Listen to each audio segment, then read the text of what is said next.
Selamat pagi anak-anakku kelas 11 IPA SMA Santa Maria Kebanjari yang akan mengikuti pembelajaran jarak jauh dari rumah. Sambut salam dari Bapak, salam SFD, semangat, fraternitas, Dina. Bertemu kembali dengan Pak AS, asik. Mata pelajaran matematika peminatan. Jadwal masuk kita hari ini nakku adalah Sabtu 28 Agustus 2021 pukul 10 sampai dengan 11.30 waktu Indonesia Barat. Pada pertemuan daring yang ke-6 kali ini kita akan belajar tentang materi persamaan trigonometri bentuk persamaan kuadrat. Materi akhir dari persamaan trigonometri yang sudah kita pelajari yaitu persamaan sinus, persamaan kosinus, dan persamaan tangen sebelumnya. Adapun tujuan pembelajaran kita adalah kamu dapat menentukan himpunan penyelesaian sudut-sudutnya dari persamaan trigonometri bentuk persamaan kuadrat ini yang terintegrasi dengan nilai-nilai karakter ke-SFD-an kita, yaitu nilai yang pertama semangat, karakter yang kedua rajin dan giat, dan indikator yang ketiga yaitu belajar terus menerus. Tanpa menunggu lama-lama, langsung saja kita masuk ke pembahasan materinya. Let's go! Kita masuk ke pembahasan materi kita nakku. Persamaan trigonometri yang terakhir yaitu persamaan trigonometri bentuk persamaan kuadrat. Sebelumnya sudah kita belajar tentang persamaan sinus, persamaan kosinus maupun persamaan tangen. Dengan demikian, bentuk umum daripada persamaan trigonometri yang memuat bentuk persamaan kuadrat ini adalah ada tiga kemungkinan juga, yaitu A sin kuadrat X tambah B kali sin X tambah C sama dengan 0. Berarti di sini persamaan pertama memuat sinus ya. Hanya di sini aku perhatikan pangkat tertinggi sinusnya adalah bentuk pangkat 2, itu artinya kuadrat ya. Kedua A cos kuadrat X tambah B cos X tambah C sama dengan 0. Ketiga A tangen kuadrat X tambah B kali tangen X tambah C sama dengan 0. Di mana nanti pada contoh soalnya A maupun B maupun variabel C ini adalah konstanta bilangan, sementara variabel sudutnya kita nyatakan secara umum adalah bentuk variabel X gitu ya.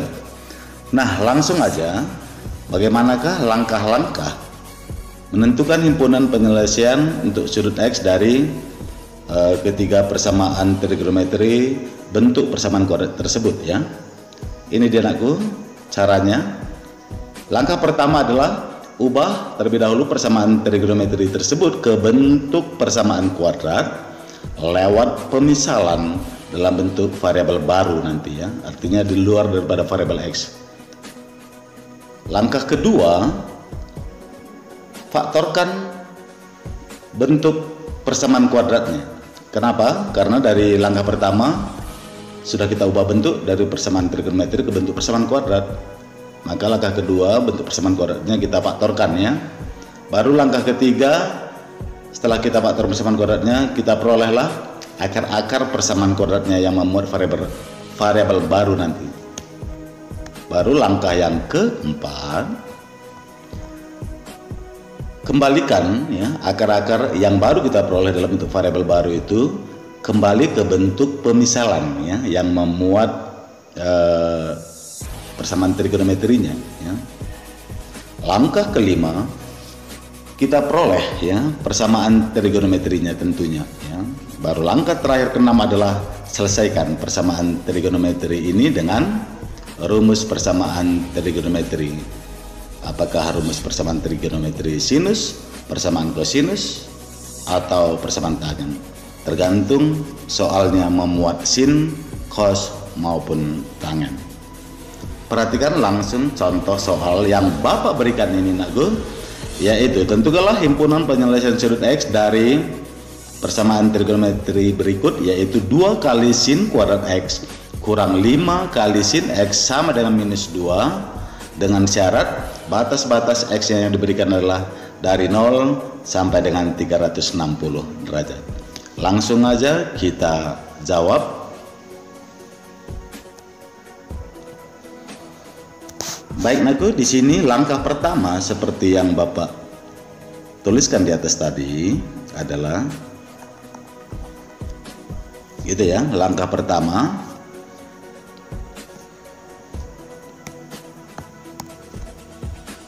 kita buat dulu pemisalannya ya. Kita buat dulu pemisalannya ya. Jadi caranya bagaimana Naku? Misal bentuk sin X ini kita misalkan dalam bentuk variabel baru, kita misalkan variabel P seperti ini ya.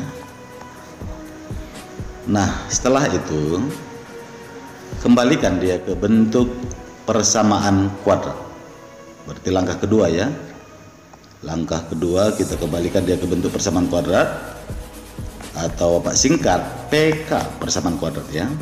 Berarti 2 sin kuadrat X ini sama arti dalam bentuk variabel baru, variabel P tadi adalah 2P kuadrat kurang 5 kali sin. 5 kali sin X berarti 5 kali P atau kurang 5P sama dengan negatif 2 gitu ya.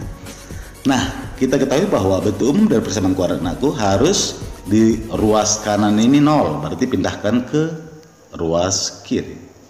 Ayo kita pindahkan. Berarti ini sama artinya 2P kuadrat kurang 5P, pindah ruas maka berubah tanda ya menjadi plus 2 sama dengan 0. Nah, dari sini kita faktorkanlah bentuk persamaan kuadrat yang memuat variabel P ini Naku untuk memperoleh nilai-nilai P-nya atau akar-akarnya. Kan gitu ya, sebanyak 2 buah nanti ya. Ada 2 buah nanti ini P1 dan P2 gitu ya. Baik, kita uraikan dulu, kita faktorkan. Caranya bagaimana? Perhatikan persamaan kuadratnya tadi. Persamaan kuadratnya tadi adalah Bapak tulis kembali dalam bentuk variabel P. 2P kuadrat kurang 5P tambah 2 sama dengan 0. Kan gitu ya, terakhir ya. Cara memfaktorkannya Naku, gini dia. Ujung kali ujung, ini dia. Ini kita kalikan gitu ya, baru kita hubungkan dengan nilai tengahnya. Nilai tengahnya ini koefisien P ya, nanti di sini kita jumlahkan. Ayo Bapak tuliskan keluar ya, ujung kali ujung, ujung kali ujung berarti 2 kali 2 gitu ya, sama dengan berapa ini? Positif 4. Kita hubungkan dengan nilai tengahnya tadi ya. Nilai tengahnya tadi Naku adalah negatif 5 ya, atau minus 5. Nah, di sini kita rangkai dia seperti ini. Sini perkalian, kan gitu ya, sini penjumlahannya. Carilah pasangan bilangan yang menghubungkan perkalian dan penjumlahan ini. Gitu ya. Berapa kali berapa hasilnya positif 4 dengan kedua bilangan yang sama juga. Berapa tambah berapa hasilnya negatif 5. Ayo dengan uji coba. Kemungkinannya boleh 2 kali 2, 4. Tapi 2 tambah 2 bukan minus 5, berarti salah. Kalau kita setel tandanya min 2 kali min 2 benar positif 4, tapi min 2 kali min 2 apakah min 5? Salah juga, tidak cocok. Berarti kita ambil 1 kali 4 ya. Hanya kita setel tandanya langsung Aku ya. Min 1 kali minus 4. Coba dulu kita uji. Min 1 kali minus 4 hasilnya positif 4, benar. Dengan kedua bilangan yang sama juga, min 1 tambah min 4 apakah hasilnya minus 5? Benar juga. Berarti inilah yang memenuhi ya pasangan bilangannya. Baik, kalau gitu Aku sudah dapat kita peroleh bentuk pemaktorannya. Bapak tuliskan kembali bentuk persamaan kuadrat yang memuat P tadi ya. 2P kuadrat kurang ya, kurang 5P tambah 2 sama dengan 0, kan gitu ya. Nah, sebelum kita masukkan ini, min 1 dan min 4. Ini anakku, suku pertama unsurnya adalah 2p kuadrat. Kita uraikan menjadi perkalian antara variabel p. Berarti 2p kuadrat ini setara dengan 2p kali p, gitu ya. Jadi buat juga dalam perkalian dua buah kurung demikian.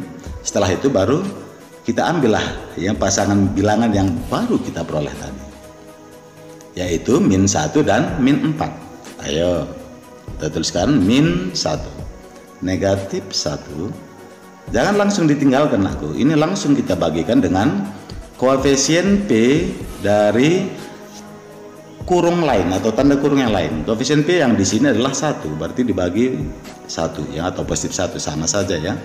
Baru minus 4 negatif 4. Oke, jangan langsung ditinggalkan, langsung dibagikan dengan koefisien P dari tanda kurung yang lain. Jangan dia dalam satu kurung atau dalam satu rumah, jangan ya. Ini perhatikan, ini anak panahnya yang Bapak buat. Berarti koefisien P dari tanda kurung yang lain adalah nilai yang depan P nya di sini adalah 2, berarti dibagi 2. Kita sernakan pembagiannya. Ayo kita sernakan. Dari sini anakku, 2P kurang 1 bagi 1 ya tetap 1 kan gitu ya. Dalam kurung ya, kali dalam kurung P kurang 4 per 2 dari dulu sampai sekarang hasil baginya 2 ya, atau min 4 bagi 2 min 2 ya, tutup kurung sama dengan 0. Nah, bentuk perkalian faktornya dalam variabel P sudah kita peroleh nakku, sehingga ini kita pecah menjadi dua persamaan yang berbentuk linear atau yang berpangkat 1. Baik ya, kita pecah 2P kurang 1 kita buat persamaan dengan 0, baru satu lagi P kurang 2 ya, buat persamaannya dengan 0. Nah, dari sini kita sernakan satu persatu. 2P ini pindah ruas ke kanan menjadi positif 1, berarti P diperoleh 1 per 2 atau setengah. Apakah ini memenuhi? P nya setengah? Memenuhi nanti ya. Ini pindah ruas berarti P diperoleh positif 2 gitu dia ya. Nah, nilai P-nya sih diperoleh atau kita peroleh 2 ya, setengah dan 2. Oke, baru langkah berikutnya sebanyak 6 langkah tadi ya, langkah-langkah penyelesaiannya. Kita substitusikan ke bentuk pemisalan yang pertama tadi, yang awal tadi. Nah, ayo kita substitusikan. Untuk P sama dengan setengah ya. Untuk P sama dengan setengah ini ya. Sama dengan setengah maksud Bapak ya, sama dengan setengah.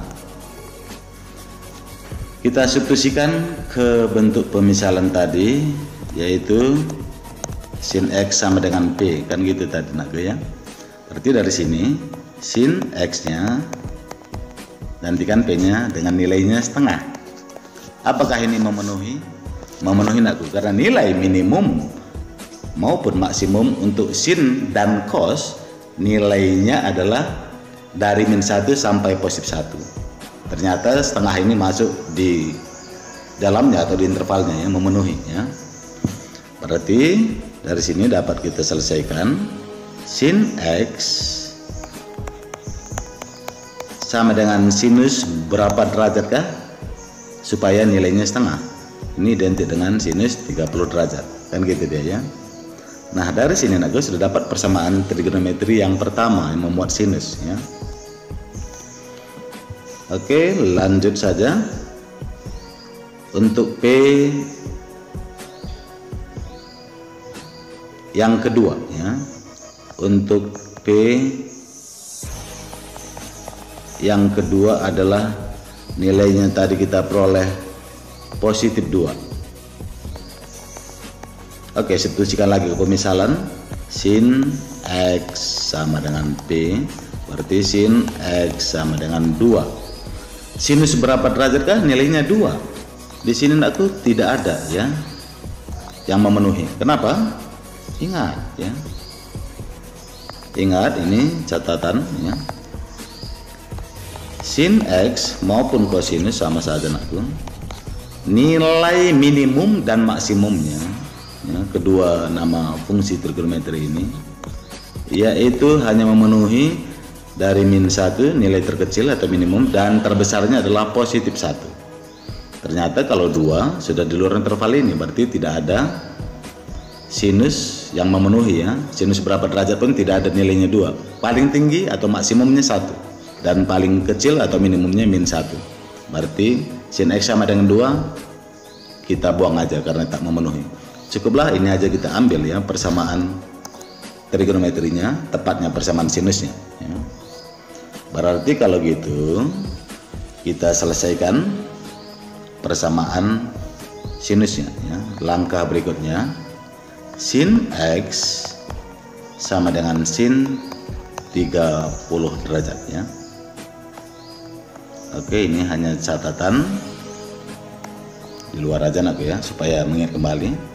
Nah, dari sini nakku kita selesaikan 30 derajat ini kita pandang sebagai besar sudut alfanya, ya. Nah, dari sini coret sinnya, maka diperolehlah dua buah rumus sudut X-nya, ya. X yang pertama adalah alfa tambah K kali 360 derajat, dan X yang kedua adalah 180 kurang alfa dalam kurung kali tambah K kali 360 derajat. Nah, kan gitu, ya. Oke, baru kita selesaikanlah sudut X yang pertama maupun sudut X yang kedua dengan mengambil nilai K-nya, ya, dimulai dari 0 sampai memenuhi ke syarat batas-batas X tadi dari 0 sampai 360. Oke nakku, kita pilih aja dari sini. Langsung aja bentuk yang pertama lah gitu, ya. Bentuk X yang pertama adalah langkah ke-6 atau terakhir, bentuk X yang pertama. Oke, apa tadi? Yaitu X pertama sama dengan alfa tambah K kali 360 derajat. X pertama sama dengan alfanya kan sudah kita peroleh tadi, ya, 30 derajat di ruas kanan tadi, gantikan 30 derajat tambah K kali 360 derajat. Nah, dari sini kita uji K-nya untuk ngambil besar sudut X-nya yang kita iriskan ke syaratnya tadi, ya, intervalnya tadi dari 0 hingga 360 derajat. Ayo, untuk K sama dengan 0, maka batas sudut X yang pertama adalah 30 derajat tentunya. Ini pasti memenuhi, ya. Untuk K sama dengan 1, nilai X yang pertama adalah 30 tambah 360, 390. Sudah lebih dari 390, ya, sudah lewat dari 360, berarti tidak memenuhi. Kalau K2 semakin tak memenuhi, kita ambil negatifnya mulai dari negatif 1. Substitusikan ke persamaan sudut X pertama sama dengan 30 tambah min 1 kali 360, sama artinya 30 kurang 360, hasilnya adalah minus 330. Berarti di luar interval, ya, karena ini sudah lebih kecil dari 0, ya. Berarti TM juga tak memenuhi. Nah, sekarang kita ambil bentuk X yang kedua, ya. Bentuk X yang kedua, rumus sudut X yang kedua tadi Bapak tuliskan kembali. X2 sama dengan 180 kurang alfa tambah K kali 360, kan gitu, ya. Nah, gantikan aku 180 derajat kurang alfa, katanya alfanya gantikan dengan besar sudut 30 derajat yang sudah kita peroleh di atas, ya, tambah K kali 360. Nah, dari sini X2 hasil pengurangannya adalah 150, kan gitu, ya, tambah K kali 360 derajat. Nah, dari sini kita ujikannya. Ayo kita ujikannya. Untuk K sama dengan 0, maka nilai X sudut yang kedua adalah 150 derajat. Apakah berada di selang dari 0 sampai 360? Berada di dalam intervalnya, berarti memenuhi.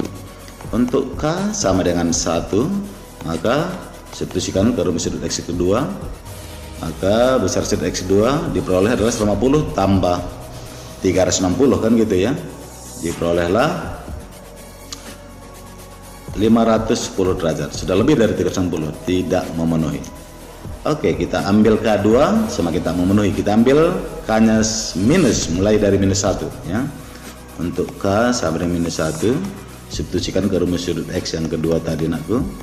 Berarti 150 tambah min 1 kali 360. Gini dia ya, Bapak tuliskan supaya terlihat. 150 tambah min 1 kali 360 derajat kali 360 derajat, berarti dari sini 150 kurang 360, maka X2 adalah diperoleh minus ya 210 derajat. Apakah berada di selang dari 0 sampai 360? Ternyata sudah keluar ya, atau di luar, karena lebih kecil, min 210 lebih kecil dari 0, berarti tak memenuhi. Jadi kesimpulannya, himpunan penyelesaian untuk sudut X adalah titik 2, hanya 2 saja memenuhi. Jika kamu ingat tadi adalah ada 30 derajat, dan yang kedua ada 150 derajat. Oke, demikian aku ya. Bagaimana kira-kira sampai di sini? Cukup mudah bukan untuk mencari himpunan penyelesaian sudut X dari bentuk persamaan trigonometri, bentuk persamaan kuadrat ini. Demikian penjelasan dari saya, Pak AS. Salam sehat dan salam SFD. Nah, setelah kamu menonton video pembelajaran dari Bapak dan membaca modulnya di Classroom, maka yang menjadi refleksi bagi kamu anak-anakku seluruhnya adalah dari nilai-nilai karakter ke-SFD-an yang sudah Bapak sampaikan pada tujuan pembelajaran tadi, maka tindakan nyata apa yang sudah kamu lakukan belajar matematika peminatan bersama dengan Bapak?